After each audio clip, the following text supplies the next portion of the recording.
So you just never know where Lyle Notice will be. Today, I'm somewhere special. I'm actually in North Sydney. And the project that I want to introduce you to is going to feature a very important person.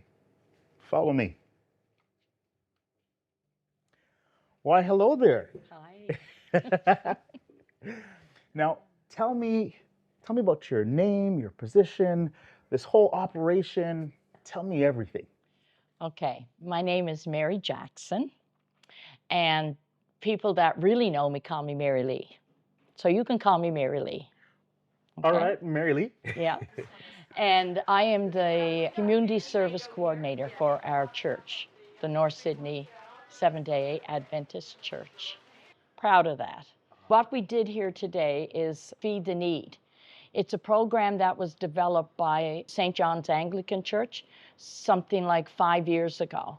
And what they were doing is a bag lunch for transients, for any of the local people who just were in need of a meal. So when it got to the point where the need became greater, they reached out to the different churches in the community, and so we all partnered up with the St. John's Anglican Church. So our church, we do it the first Thursday. Then there's somebody else does it the second Thursday, third Thursday, and fourth Thursday. And then the food bank also came in onto it, and the Catholic Church. So we're really a community that came together to serve the need, to feed people. So how many people does Feed the Need feed in the community? Wow.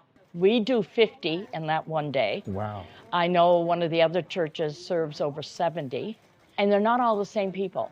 Now, I know that on the Thursday that we do it, we get a lot of regulars. And but you do see new people, new faces. And we would like to do more, but right now, 50 is all we can handle. You know, financially, along with the volunteers. So right now we do 50. So how many people are involved in this operation? It can go up to about eight volunteers. Now, you have to understand that we're seniors ourselves most of the time. You saw some of the young people, so they're willing to jump in when they have a day off, or even through the summer. I'll get a few of the young people will come and help us out. But on the general basis, you're looking at ages between 69 to 84 that volunteer to do this. Thing is, when you get to a certain age, you seem to understand the need faster, quicker. I think, anyway, just being an old lady myself, you know. Nice. We have people that come that can't be here to serve and to put the lunches together, but will come and pick up and delivery. There's just so many in the community that just wants to do the best we can to serve our community. Now, let me ask you this.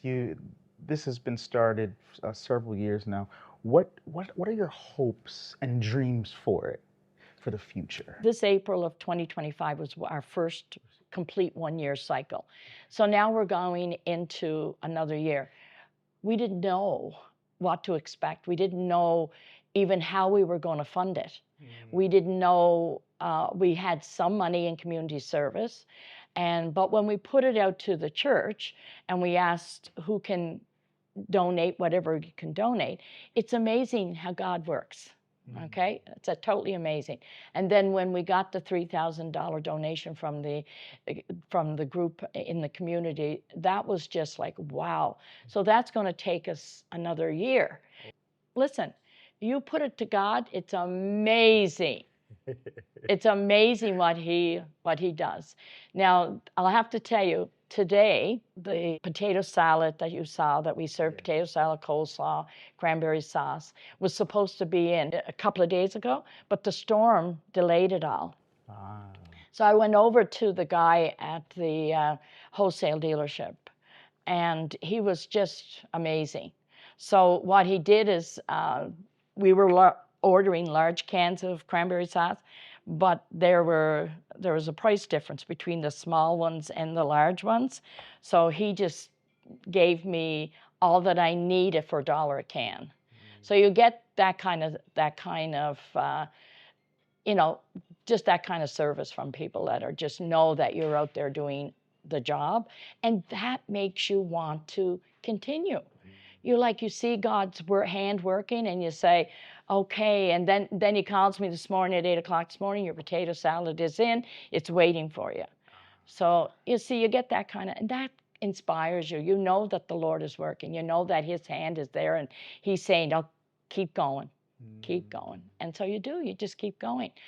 Now, little birdie told me that there is future partnerships with ADRA Canada, potentially. Can you talk a Oh, little I'd bit more love about it. that? As each year goes by, and as prices and things increase, as money that people can donate is less and less, we know there's a point that we just may not be able to continue with this program.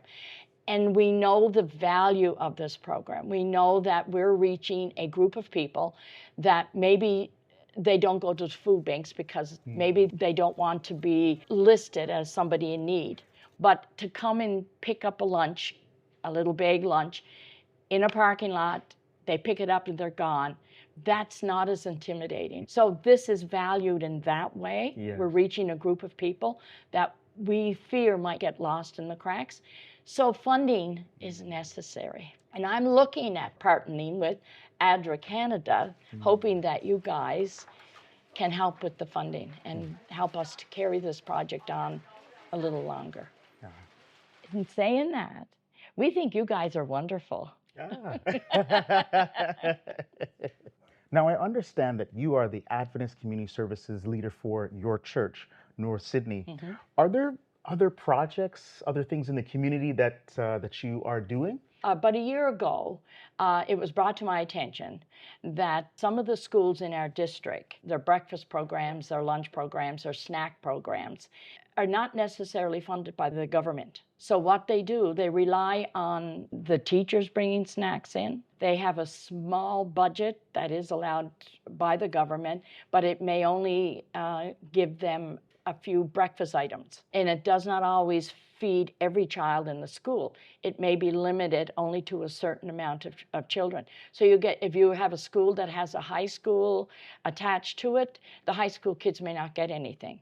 So when this was brought to my attention, I did a little investigating into it and found out that one of the schools that was hardest hit was a school in Bedeck. And so I was talking to the school principal, and we set up a lunch program, and we would serve soup and sandwiches. But that went to every child in the school. And believe it or not, out of that project, the community came together and set up a lunch program. So now the children down in that school are receiving a lunch program by the parents and by the community itself. Oh, wow. So that, I think, kind of inspired. I'd like to think we did inspire them. And the principal then, he did put it out there and said, look what these people are doing. And we're not even from their district. But I had my daughter-in-law was a teacher in the school, and she was one that brought it to our attention. So then I kind of focused on the schools that are local. So we fund it with a donation to the school here in North Sydney and to a school in Sydney Mines. We also do appreciation baskets for the fire department, the police department, and the EHS, just to acknowledge them for their service and show them that we appreciate what they do. And I have to tell you this, though, it was kind of funny when I gave the one to EHS. They said, we've never received an appreciation basket ever. Oh, wow. And I said, oh, we're the first. Wow. But it felt good that we can acknowledge them in a service that we just take for granted. You know, we should never take anything like that for granted. Right. And we do Bags of Love, which is a project that's really Canada-wide project. There's a lot of provinces across Canada that do Bags of Love. Yes. And what we do, we quilts, and we partner with Child Services, and we give a bag. The bags are homemade, the quilts are homemade, and we give a quilt, a stuffy, could be a coloring book, crayons, could be colored markers, could be a sketchbook. We do it age appropriate. So if you're 12 years old to 3 years old, so it's something age appropriate. Yes. And then we've done these quilts, we've given them to the dialysis departments in the hospitals. We bring a quilt in for each one that's in dialysis. Oh, wow. Now they're laying down sometimes for a few hours to do the dialysis. Yes. They get chilled, so we gave each one a quilt. So they bring their quilt now when they go in to get to the dialysis. Wow. So we're looking possibly the cancer unit. We hope if we partner with ADRA, we're hoping in the new year, because in the past we've put together what we called We Care bags, and they go out to the street people. So there'll be hats, scarves, mittens, socks, toothbrush, toothpaste, soap, face cloths, and we put them in the bags. We put that We Care, and that it's the Adventist Church, that we want them to know that we care, and we do 50. We'll do 50, maybe 25 women, 25 men. Who do you give these to? Where do they go? Well, there's different facilities in the area that cater to the street people. So we go to these facilities. So there's a place in Sydney, there's a place in North Sydney, and so we take it to them and we say, can you use however many, and they take however many.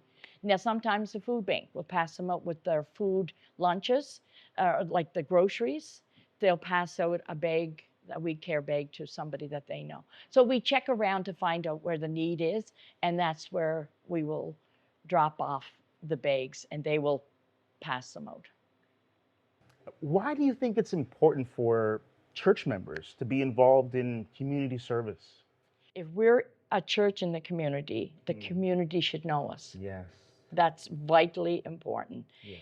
Because if there's somebody in the community that has a need, they need to know that there's some place that they can go to. And how can they know that if we're not out in the community serving them? Wow. That's one of the things. That's a big thing. Yeah. As churches, we should not look at serving the community as it's like something on your docket, something. It should be a passion. It should be personal. Like I find that in doing the lunches, the people that came to us. Yeah. Now we will get them saying, I don't know what we'd do if you were never here. Or thank you so much, this is so appreciated. That's what it should be about. That's the passion that we should have in serving the community. And I think church members need to know that what you're doing in the community and what the community needs. There's other things that we have done in the past that I think has broken down barriers between churches. The thing is, in the past, there were wrong ideas on who we were as a church. Wow. Okay? So, and that's only to do with old traditions and old ways and old church members that felt that they had to portray a certain way, okay? But also it set up negativity. So reaching out into the community and taking part with other churches, going to their programs that they have, we broke down barriers that now they look at us and they don't see us as a standoffish or they can't approach us. And that was important. Wow. That was so important. Now we have built up relationships and friendships with the different churches. They have come to different programs that we have had at our church. We've gone to different programs at their church. How are you going to show who you are, what you believe in, the God that you represent, if you're not out there in the community? Yes. That's so vital. And if it's bag lunching, if it's giving a appreciation basket, if it's putting a quilt out there, then it's a name connected. So I have had just standing out there in the parking lot, passing out lunches, I've had a gentleman come up to me And he was apparently the guy that initiated the whole program with feeding the need. And he said, when I heard that your church was partnering with us, he said, I was thrilled because now you filled the gap that was missing. We were missing 1 week of every month. So that made me feel good. That made me think, okay, God, we're working in the right, the track. We're doing the right thing here. And then you get to testify. And he'd ask me questions, and we'd talk, and we'd discuss the Bible, or we would discuss, what we think of as a church. What did we represent? So that's always an opportunity. I never go ahead of God. If he leads it to me, that's when and I always ask him, Lord, open my mouth or shut it. And believe me, you know what? Be careful what you ask, because the Lord has shut my mouth a few times when it wasn't a point to be, when things weren't to be just spoken. If there's one thing I can say to churches, if there's one thing I can put out there to other churches, is get involved. And it doesn't have to be big. It can start out small. The Lord will make it big if he needs it. Yeah. If he wants you to keep it small, but you're reaching out into a community, that's it. Never run faster than the Lord can carry you. So yes, do something, whatever the community. Find out what's going on in the community. Find out where you can fit in, and do it. Just do it. And let the Lord lead. Now, I understand that some time ago there was a hurricane that impacted North Sydney, and you made some partnerships and you responded. Can you speak more about that? Yeah, that was a devastating hurricane that hit Nova Scotia. Cape Breton was one of the hardest hit. I think it was something like 80% without power. It was devastating. We had a lot of homes were destroyed, a lot of people were displaced, a lot of flooding. I reached out to ADRA, and Cheryl Hamilton from the conference, amazing woman. I just love her. She was so good. So I reached out, and I was able to get $10,000 from ADRA, and I used just about every bit of it. When I got the money, and I said, okay, Lord, what do I do? And it was from that point on, there was just people calling me, people notifying me, getting in touch with me. This person needs help. This person needs help. This person needs help. One incident I'm going to tell you about, it was a gentleman.